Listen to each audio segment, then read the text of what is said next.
So all is good in the land of J&O as we have just put out our Euro Fantasy Football team selection video for match day 2, and I'm thinking I've got a couple of days off, then the England game, and then we'll get back to work on match day 3. No rest for the wicked because of course the fixtures are announced.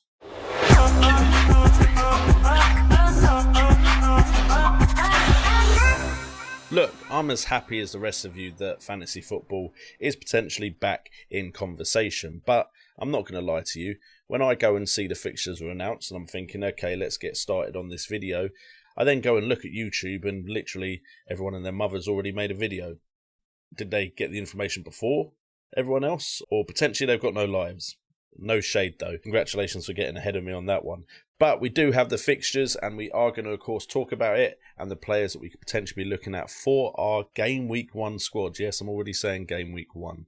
So if you are excited for the fixture announcements, please hit that like button, subscribe and hit that notification bell, and let's get straight into the fixtures. So we're going to go over 6 sides that I believe have pretty good starts to the season, and we could be picking some potentially great players for our FPL sides that could make a big difference in how our season begins. Now I'd like to start this video a bit differently than I start previous season's videos, but I'm not going to be able to do that unfortunately, because one of the best teams with good fixtures in the first 5 game weeks is of course Liverpool. I sometimes wonder if the Premier League have a pretty much set schedule and they just insert teams into it every year, don't actually put much thought into it, because I'm pretty sure Liverpool had a good start to last season as well, where we all picked Salah on day 1 and all captained him. Well, maybe not all captained him, but a good majority of us did. Well, they've got Norwich again, which happened not last season, but the season before, in their first fixture. And of course, Liverpool have a great track record against the Canaries. And then they've got Burnley at home in the next fixture after that. In Game Week 3, they do have Chelsea, but after that, Leeds, which is potentially a high-scoring game, although Leeds did shore up their defence near the tail end of last season. And then Crystal Palace at home in the first 5. Great fixtures for Liverpool. And of course, we're all hoping that Liverpool return to the form that saw them win the league more than a season ago. Of course, even if I wanted to give some sort of differing advice, it's not going to come at this point, because the best options are going to be Mo Salah, as long as he's still at the club, and the likes of Andrew Robertson and Trent Alexander-Arnold, although it will be interesting to see if Liverpool do add anyone to their teams during the transfer window. The next team we are looking at is, of course, Man United, who have Leeds at home as their first fixture. Now, that is a cracking first day fixture, and there are some decent first day fixtures, but we're, of course, focusing on the FPL here. It is at home, and like I said, with Liverpool, Leeds could be a high-scoring game, but they did also shore up the defence at the end of last season. But after that, Southampton away, Wolves away, Newcastle at home, and then West Ham away. Although West Ham at the end of last season were conceding a lot of goals, so it'll be interesting to see by Game Week 5 if that is still the case with West Ham. Man United do have a good run of fixtures.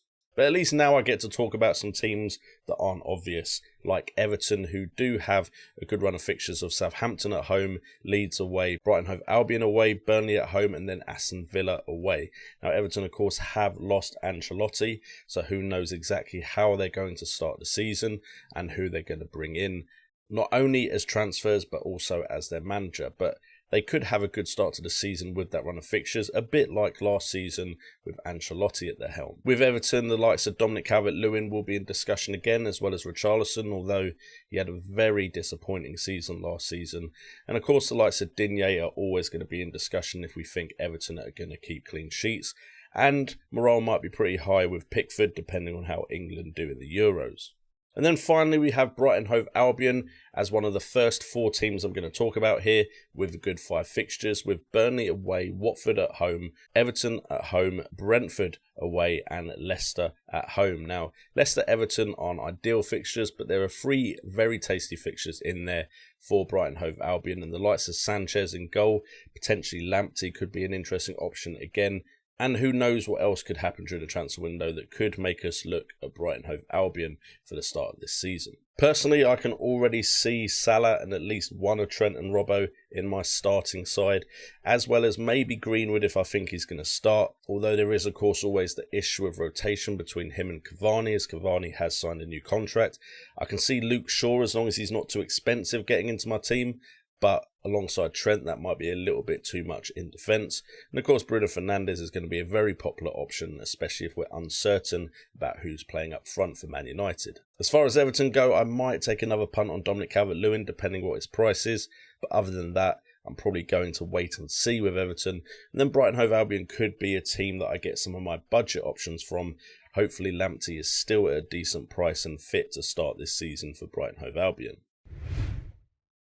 Then we're going to discuss some sides that maybe don't have as long a run of good fixtures, but still have some good fixtures to start the season off with.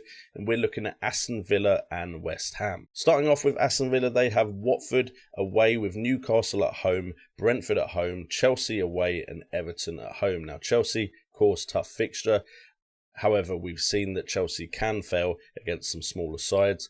And they lost to Aston Villa, of course, at the end of last season just gone. And of course, that Everton fixture could go either way potentially. But Watford, Newcastle and Brentford in the first three, with the likes of Buendia joining Aston Villa, I think we could be looking at some decent options from that side. And if Grealish is still there, then potentially you've got a lot of creativity behind Ollie Watkins. And of course, I would be remiss to not mention Martinez, who had a great season last season. He's going to be up in price, we all know that, but he could still be a great shout for the beginning of the season. And then we have West Ham, who did have a great season last year, who start off the season with Newcastle away, then it's Leicester at home, Crystal Palace at home, Southampton away, and then Manchester United at home. Now, Newcastle, Crystal Palace and Southampton, great fixtures. Would be a little bit worried about their defence if they carry on from where they ended last season. But Benrahma looked very promising at the end of last season. We don't know what's happening with Lingard just yet. But if Lingard isn't coming back, Benrahma looks like a good shout. And of course, Jared Bowen and Mikel Antonio did have good seasons as well for West Ham. So West Ham could be another side we look to get some cheaper players from, although their prices could, of course, have gone up because of how well they did last season.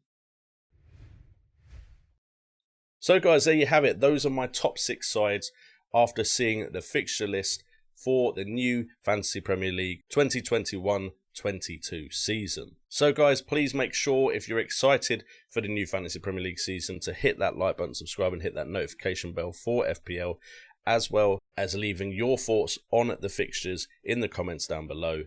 I've been JNO, this has been FPL Today, and remember, it's all about the game.